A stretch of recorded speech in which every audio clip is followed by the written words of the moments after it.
when I was teaching, one of the things I found there were days where like, well, if we just had them identified as having a disability, there's going to be a magic bullet, and somehow we're going to get them to that special ed classroom on the side, and we're going to solve the problem. And then the SPED teacher was saying, you think I have the magic bullet? I'm not a language specialist, so suddenly you're asking me to solve this problem. And I'm looking at how do I go and help a student who's still learning English.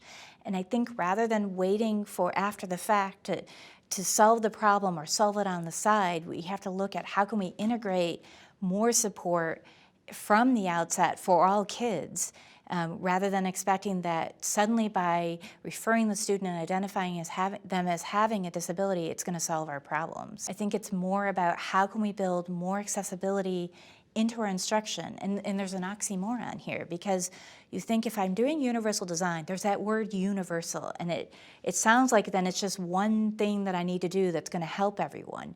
So it's not, because the oxymoron is that you're providing more specific support embedded into your instruction for all students, which provides more universal support for all those students.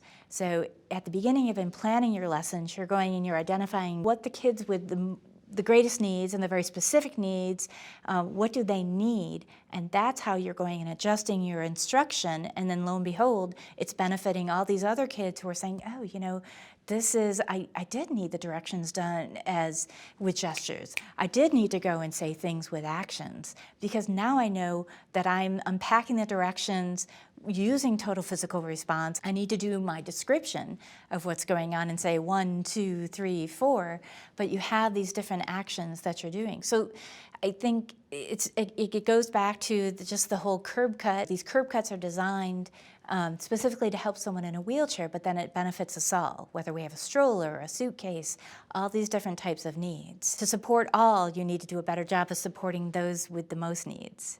It's tricky to wrap your head around when you're doing your planning. It's a change.